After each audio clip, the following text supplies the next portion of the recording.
So, in conclusion, the legal brief's official lawsuit prediction is a 50.12% chance of a Ripple win, a 29.88% chance the SEC wins with a possible Ripple loss but win in there, a 19.11% chance of a draw this round with a trial in 2023, and a 5 to 7% chance of something unexpected. In other words, there's a 110.6% chance of something happening shortly. And finally, when will we know the outcome of the case? My friend, attorney James Filan, says it will happen on or before March 31, 2023. And if that's what he says, that is what it is. Welcome back to the Crypto's Key conversation. I want to shout out Jeremy Hogan and the Hogan family for all the strong work that they've been doing over the past 2 years. I know we've given them a lot of love and support, but the tremendous work has truly made an impact on not only my life, but the crypto market in general, and especially in the XRP army. You know, without people like him that really step it up and help us kind of debunk and kind of, in a sense, dumb down respectfully the legal aspects of this SEC versus Ripple litigation has been huge. Without it, we'd be lost. So shout out Jeremy Hogan. We're going to move on here. I wanted to cover this PBD podcast segment with Michael Saylor that I thought was quite interesting. Let's take a quick listen into this. What are your thoughts about what's going on with Ripple and how he is handling the Ripple case? Ripple's an unregistered security. It's pretty obvious. There's a company. The company owns a bunch of it. They sell it to the general public, but they never took the company public. There's no disclosures, right? So an unregistered security says it just straight up and straight blunt. And there's a few people like Matt Hamilton and John Deaton that kind of respond to it. Matt Hamilton says, but it isn't. Right off the bat, he starts with, quote, Ripple is a company. Yes, but we were talking about XRP. XRP and the XRP ledger existed before Ripple. Ripple fundraised via traditional VC funding. Not a single regulator anywhere in the world has classified XRP as a security. So just even with that alone, like, how can he sit there and blatantly say that? You know, obviously we know Michael Saylor is a Bitcoin maxi, but geez, man. Coming over here, John Deaton says, Saylor needs to stop saying the, quote, SEC's position is. The SEC's position changes when you get a new political appointees in charge. For example, the SEC's position 2 years ago was Ethereum is not a security, yet Saylor says it is. In 2015, the SEC position was Bitcoin was a security. So he's kind of throwing that information out there, which, you know, it is what it is. Everyone can have their own opinions, you know, with a massive voice and following and, you know, just a big position within the crypto space, generally speaking, you know, compared to someone like myself, just a small investor. I mean, that can make a huge, you know, a negative impact, which can be huge to, you know, a new investor coming in, kind of listening to, you know, the lies that are spewed out of someone's, you know, like his mouth. And that's just kind of what we don't need. We don't need that negative narrative to keep being pushed out there, especially when, you know, like Matt Hamilton said, it's like, you know, not a single regulator anywhere in the world has classified XRP as a security. Like, come on, man. Like, how can you just sit there and keep saying that? But despite that, you know, those of us that have done our due diligence and, you know, in a sense vetted, you know, XRP and its utility and its use case and its ability to solve a real world problem based on the information that we have high conviction and we see the writing on the wall. So just a matter of time. I wanted to take this update from James K. Fallon. Says parties request the court to set a deadline on January 4th, 2023, by which non-parties must ask to seal any portions of the summary judgment materials or else waive any objections to the court rulings on the parties sealing application. So shout out James K. Fallon for always, you know, coming through with updates in regards of litigation, the docs within the litigation. This is absolutely massive. I also want to cover this from Sasha Hodder. Says, Senator Loomis has just said ETH is now a security because of the proof of stake merge. If Ripple loses, ETH might be next on the SEC's chopping block. And then Layla says, Ripple will lose. Bearable Bull says, you want to debate your claims on my channel and ignore my offer to talk like adults and run away to your maxi echo chamber again? I mean, obviously there's some heated exchanges that happen in regards of just Ripple and the status of XRP and Ripple versus SC case alone. But I mean, just to see the shift in the narrative in regards of, you know, you got William Hinman coming out in his 2018 speech saying, you know, we see Bitcoin and Ethereum as non-securities, right? Giving them the Ethereum free pass that we all talk about. But it's like now the narrative is starting to shift to where it's like, oh, you know, everything outside of Bitcoin is a security. So it's kind of nuts to see that. So obviously, whenever, I know community members have said, it's like almost Ripple is truly seen as the last line of defense in regards of, giving or not giving, taking some of the power that the SEC and Chairman Gensler are trying to have over the space. Last line of defense, and it's truly going to set precedent for the rest of the industry. And I truly believe that. It's just a matter of, I guess the settlement and when this thing, whether it's a settlement or it goes through litigation, when this thing ends, what the outcome is going to be. Obviously, we know regulation is coming. It's absolutely necessary to a certain degree, as long as it's fair and just and healthy for the markets and, for the innovation within the space. I'm all for it, man. Stefan Huber put this up, and I thought this was interesting, especially Joel Katz, David Schwartz's response. It says, "Hey, Joel Katz, what do you feel when people like Jim Cramer on national television, like CNBC, explain to the American public that you are the architect of a con and huge scam?" So we just covered a video yesterday talking about how Jim Cramer saying it's a giant con, right? Saying, I think it was like Solana, Ethereum, and XRP are a giant con. And David Schwartz says, "I forgive them." Then he comes down here and says, Stefan Huber says, "Do you think they're doing this on purpose, or is Cramer a good investment advisor?" David Schwartz says, "I think the cost of doing your own research is high. No matter how much you do, you can still fall for a clever enough con. I handle this by erring on the side of not calling things out where perhaps I should have. I'm quite sympathetic to people who make the opposite choice."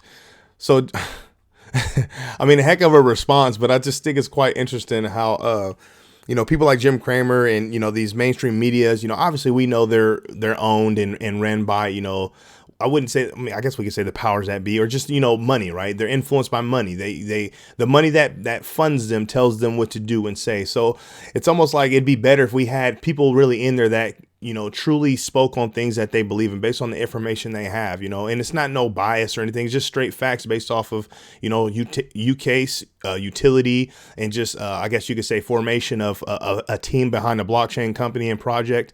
But no, it's like, hey, we pay you millions of dollars to say this. We need you to throw out this. And as you can see, over, I want to say like the past few weeks for sure, but the past few months, like you can start seeing that negative narrative, in particular when it comes to Ripple and XRP, has starting to kick up when it comes to mainstream media. They're kind of doing their rounds, and we've been talking about how maybe that's probably because we're getting closer to a settlement or the end of litigation here. So it's like they're kind of trying to scare as many people off as they possibly can. Just kind of I kind of agree with that narrative. I think in my opinion, I think that's kind of a legit stance there. This from Digital Asset Investor says, "The SEC is responsible for pumping the values of ETH and FTT. The SEC is responsible for tanking the value of XRP. That's the fact, Jack." And I love Mr. Intuitive stuff, man. This is huge. I mean, you already know I agree with that if you've been following this channel. It's from Tom Emmer. I thought this was quite interesting. It says, "On March 16th, 2022, Bipartisan Blockchain Caucus Letter. I have a few notes." So I'm going to click in here. You can pause it and go through it if you like, but I'm definitely not going to read through that. So he goes in his tweet there here. It says, "The caucus received info for several sources. FTX, as we said repeatedly, was not one of them. Gary Gensler efforts to gather info on crypto companies were not targeted, intentional, or clear. Rather, the SEC's requests were haphazard and unfocused. We now know Gensler crypto information gathering efforts were ineffective. He declined to provide Congress with the information requested in the letter, which would inform Congress of the apparent inconsistencies in Gensler's approach that caused him to miss Terra Luna, Celsius, Voyager, and FTX. Instead, Gensler decided to explain to Congress that the roles of SEC enforcement and examination divisions. Gensler has repeatedly dodged Congress at the expense of investors, hasn't publicly appeared before the House Financial Service since October 5th of 2021, leaving us to learn about the SEC's crypto investigations like the one into FTX through the media." He ends with this one. He says, "Gary Gensler must testify before Congress and answer questions about the cost of his regulatory failures." So here's my thing. What he's going to do, get in front of Congress and, kind of give you roundabout answers and a bunch of ums and ahs and kind of, I guess, skirt around. So say they ask him a question, right? What he's going to do, what he normally does is say, hey, I'm not going to speak on one matter. And he may start answering another question that isn't pertinent to the question that they're asking. And, what is Congress going to do? Are they actually going to push that agenda? Are they actually going to, in a sense, hound them with the question? So say they ask him a question and he doesn't give them what they like or what they expect to hear of. that's a legitimate answer to the question. Are they going to, press him more on it? Who knows how it's going to be? Just kind of a waiting game to kind of see what happens. Been a lot of talk, not too much action, in my opinion, based on the evidence that I've been seeing. And I know community members as well, like John Deaton, digital asset investor, and the like, have been kind of saying the same thing.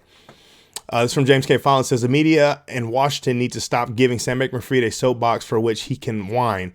This isn't about his feelings or what he wants to do. This is about the fraud. We just need to remember that the DOJ is building a case and is going to drop a house on this piece of crap. I mean, dang, straight up. Put it like this, and I've said it in a previous video. It's like if we were to even remotely do a fraction of what Sam Bankman-Fried and FTX have done, we would be locked up. No, without a question. This is from David Schwartz, and I'm going to play this. Greenwood Holding Company had put this up, and this is rule.of.law, and I thought this was interesting. It says a lawyer answers all FTX and Sam Bankman-Fried questions. So David Schwartz says, what is Kevin O'Leary's position about what happened at FTX anyway? Clearly something went wrong. They lost billions of dollars. If he doesn't think Sam was an unprecedented fraud or unbelievably incompetent, what is his explanation for losses? So I want to play this because I thought this was interesting. Alan Santos, and I specialize in representing blockchain and fintech companies just like FTX. And I also do white-collar defense, which would be for financial crimes like Sam Bankman-Fried should be facing. Here's what I want to tell you about this situation. They knew. Everybody knew. We all knew that this was a scam. I was not surprised. My colleagues were not surprised. My friends in the blockchain community, none of us were surprised. Let me explain to you why. FTX was absolutely registered here in the United States. It's registered in Delaware. There are several companies, affiliated companies, that are registered. FTX is a licensed money transmitter. They had to register with the Financial Crimes Enforcement Network on the federal level, and for each of the 50 states in which it operated, not only did it have to register its company as a foreign company because it's a Delaware company, so it's foreign to all of the other 49 states, but then it also had to apply for its money transmitter license. And when you do that, you have to submit this gigantic packet of papers. You have to implement a written anti-money laundering program. You have to have a designated Bank Secrecy Act compliance officer. You have to have regular training for your compliance personnel. You have to keep records of all of the transactions of your company for a period of at least 5 years. You have to submit currency transaction reports, suspicious activity reports. You know that when you set up your FTX account and you had to give them all of your personal identifying information with your driver's license and your photo and all of your contact information, that's called KYC AML. That's know your customer pursuant to anti-money laundering regulations. They have to keep all of that. So they absolutely have records of every single transaction that has ever been conducted. So they can't say, oh, we messed up. We don't know what you did with your funds. They were required to do this, and they're required to have independent audits on an annual basis of this, and they have to prove it to each of the states in order to keep their money transmitter license active. They also have to file for a bond, and in the state of Florida, that's pretty substantial. So at a minimum, there's that bond that people should be able to have access to. I could go on. For example, they're also a registered FINRA broker, and in that capacity, as well as in the capacity of a FinCEN registered money transmitter, they also have to comply with the Graham-Leach-Bliley Act, which has 3 financial privacy rules, the second of which is the safeguards rule. That's administered by the Federal Reserve, the State Bankers Association, and the Office of the Comptroller of the Currency, which requires a substantial written information security program for IT safeguards, and they also have to have independent audits. So everybody knew what the heck was going on, and Sam Bankman-Fried absolutely knew. He is lying, and he absolutely should be held criminally liable. Drop me your question. Well, I thought that was interesting to kind of hear that perspective from this lawyer here. So shout out rule.of.law. Moving on here, this is from Jungle Inc. responding to Rand Nooner's tweet here. So Ray Nooner says, fire up the FTX exchange, issue new FTT token, distribute the token to creditors, depositors, accrue 100% of profits to token holders. It will be the biggest exchange in the world, and users will be made more than whole. And Sam Bankman-Fried says, I continue to think that this would be a productive path for parties to explore. I hope that the teams in place will do so. So Jungle Inc. says, bring the old gang back and fire up the Ponzi scheme again. What a smart idea. Continuing on over here, Ray Nooner says, if CZ and Ben, this is Ben Zhao, are willing to back me and guide me, I'm happy to champion this. Nothing would make me happier than making everyone whole again. And I really think this is possible. David Short says, this is an objectively terrible idea. You want to make creditors forced investors in a company that has a huge competitive disadvantage in that all of the profits have already been allocated to people who will continue to contribute nothing to the venture. He continues, if you think you can make the creditors whole with this scheme, that means this company would be starting with an $8 billion debt. And if its assets were worth anywhere near $8 billion, it would be much better to just give creditors what the assets can fetch.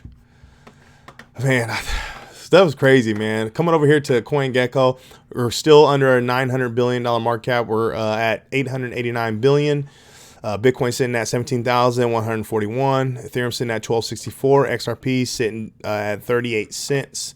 And the Bitcoin Fear and Greed Index, we're at 27. So there's been a lot of talks about, we're expecting some more downside. Obviously, you have geopolitical stuff, Jerome Powell, inflation, and interest rate hikes, and just all these negative narratives. The talks of Tether and more FTX contagion.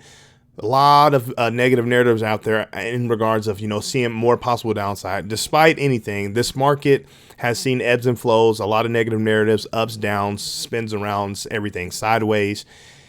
It's just a matter of when we get to the next cycle and we start getting that bull phase and we start seeing some more gains within our portfolios. And if you're like myself and, the rest of the XRP community, and when it comes to investing in XRP in particular, but even digital assets that actually have true real world use case, solving a real world problem, true utility, a true team behind it that is just and trying to do things by law, even though, it's not quite clear, but trying to just do things the right way. The future is super bright, and I truly believe that the writing is on the wall.